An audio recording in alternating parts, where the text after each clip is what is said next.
Some of the ways that black people can empower themselves, some of the solutions. One solution is what I call the CMB mentality. The C is basically you got to get a code of conduct, a way you think, a way you do business, a way you interact with other melanoid people. So we have to, first of all, condition our youth and insulate them with knowing who they are, not what someone else has described them to be. We have to not permit everything and everybody to come in and define us. You know, we take on the definitions of others. And unfortunately, those definitions were never designed to make us be empowered. Dr. John Henry Clark used to say, you never expect powerful people to teach powerless people how to gain power. Oh, yes, you do need to vote locally because you need the type of characters that you know in office. You need to have somebody on the city council you can yell at when you go to church with their mama.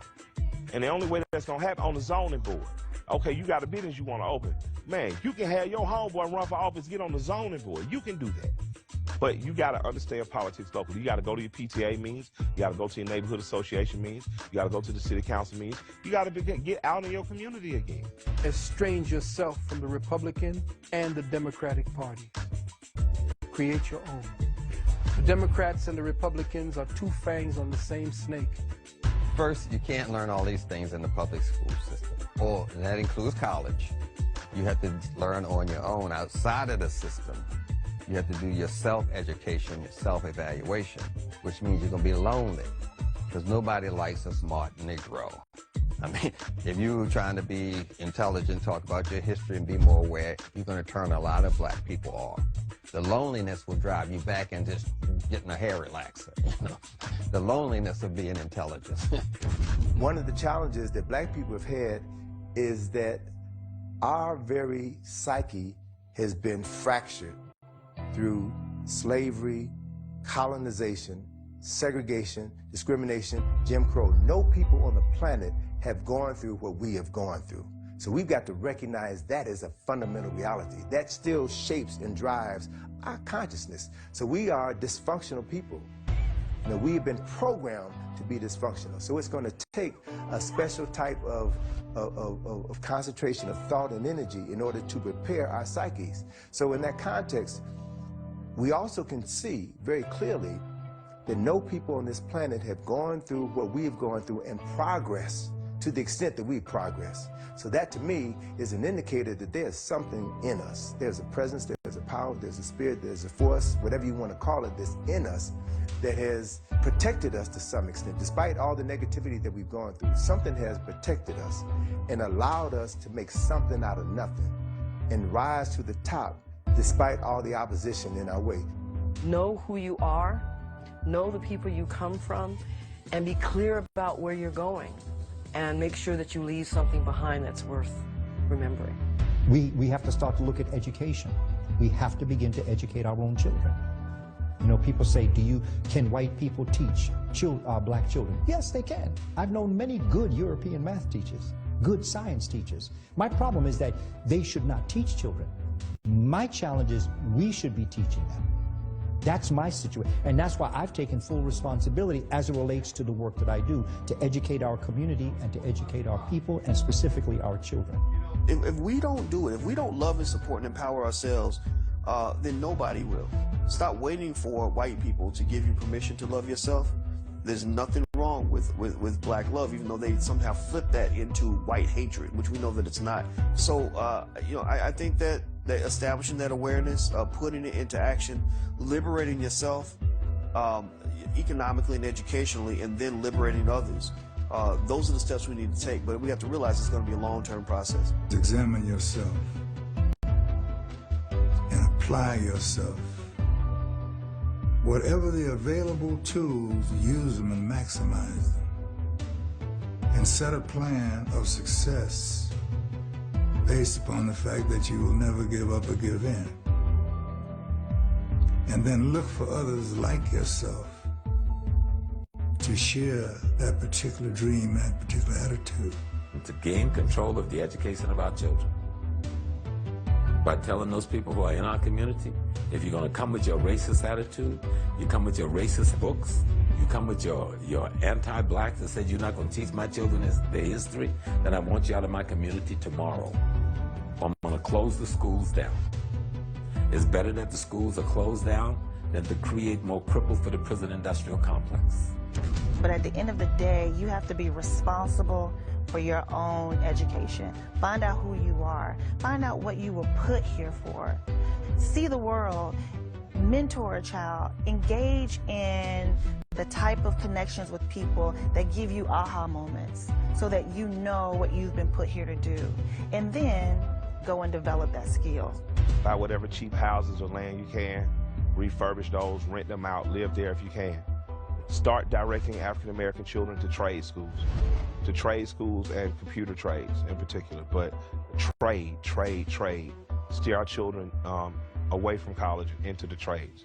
The M means that we have to militarize our mindset. The white supremacists are taught this mindset or this mentality through the Rambo movies. When you look at the Rambo movies, it's about the Sylvester Stallone character being dropped off with limited weaponry. And he has to fight against advanced weapons from these advanced armies, and he learns how to use his mind and his military training in order to survive. So he weaponizes everything. So this is something that's taught to the white supremacists, but we think that we got to have tanks and rocket launchers and all that stuff, and you don't need all that. Your mind is the military, your mind is the weapon, and you need to use your mind to protect yourself. Right after slavery, of course, we had, the jump start to Black Wall Street. Now, we were fresh out of slavery. We still had the skills to toil the ground and to grow what we need, and that very well helped. That was a basic skill towards nation building. However, I'll say one grave mistake that we made was that we did not erect a military structure alongside that civilization. Security, to defend ourselves. Remember I talked about the economy? Well, we had economy in Tulsa, but what happened to that? We need to be able to defend that. We need to have our young generations of young African-American men and women be able to defend the nation that they live in.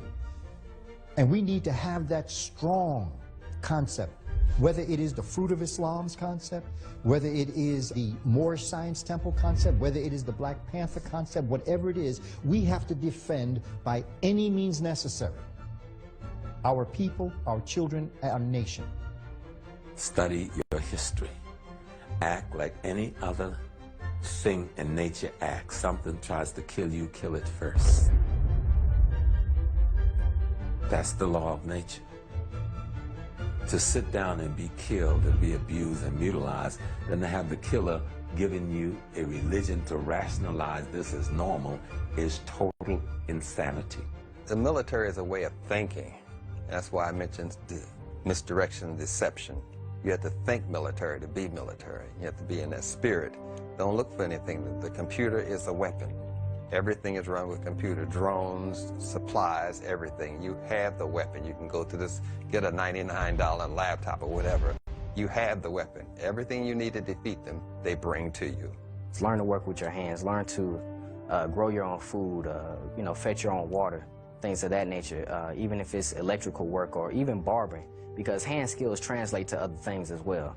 Hand skills, I'll say that, but primarily each and every person should be able to go to the earth to pull from nature their needs. What you can do right now is to realize who you are, to know that you are descendants of geniuses, not just kings and queens. Yeah, less than 1/10 of 1% of our population was kings and queens. The mass majority of Africans were scientists, were doctors, were engineers, were architects, were laborers, were teachers, were engineers, were thinkers. That's the vast majority of our population, and that is in your DNA. That's in your DNA. We carry that with us. So this system, in order to maintain itself, has to suppress that innate genius that's inside of you. As tough as football was, as segregated as it was, in my final year, I was the most valuable player of the league. I wasn't sitting down complaining about not having an opportunity. I applied myself till I was desired to on a level that they didn't mind giving me the MVP award. I told my students in my class last spring, I said, I'm gonna give you $20, and I want you to go to the store, and I want you to give me $5 worth of lack. I want you to get me $10 worth of scarcity. I want you to go ahead and get me $1.5 pounds worth of poverty. And my students said, well, Dr. Kimbrough, that doesn't exist. You can't buy that. And I said, it does exist. Well, where does it exist? It exists in your mind. The greatest gift your Creator has ever given you is the ability to change your mind. And nothing's going to change until you change your mind. And most people that think they're conscious and aware won't talk to the Negroes who's into pig feed and ham hocks and praise the Lord. But those are the people you need. Everyone has a value when you're trying to change your system. The alcoholic can be used. They can make a Molotov cocktail out of an empty wine bottle. You have to know how to use all of them. The crackheads, you can't trash anyone. Everyone is needed in this struggle, and that's what an organizer does. They don't do that sort of thing. But we're looking for conscious people, and no. All I need is a few good men. That's what the Marines say. You don't need all those people. You just need a few good men. Black women are in the forefront of this movement again, and it's a return of what's called the Black Goddess force, the Black Goddess concept, and that is in direct opposition to the male God concept. Now, the only way this dominant energy that's hell-bent on destroying everything and everybody could be neutralized is an equally powerful and opposing force, which is now coming in the form of the black woman. So that's the era that we're moving into, and nothing that these white supremacists do can stop that. We have a lot of young people who are victims of sexual abuse, who are victims of physical abuse. That has to stop. And granted, it's a replication of what has happened to them, but we have to stop turning our heads. When we know that something is going on wrong, we have to step in. Remember back in the day, I said, next door neighbor took care of you and made sure that mama knew you screwed up. We need to be able to develop that love relationship again with each other. And the third thing is B. That means build. And you build your economy. And you build by having an empowerment mindset. It's not about hitting the lottery. It's not about getting a record contract. It's not about getting a football contract. It's all about everything you do, your actions, everything you think should be about building and empowering yourself as a melanoid person. Now what we need to do is convince 1 million black people to find 1 to 3 banks that they support. And take $100. I would love to do it just with one bank. Will you take 1 million black people to take $100 and on one day deposit it into that one black bank? That one black bank gains $100 million in acquisition in one day. And they can start making loans out against that money for homes the next day. Your GDP is $1.7 trillion. You are 13% of the population, but you are 1/10 of the U.S. economy. I told you there are 35,000 black millionaires in the United States. You are equal to Qatar. Qatar is one of the wealthiest countries on the face of the earth. You have 35,000 black millionaires in the United States. There are a pool of 34 million African Americans.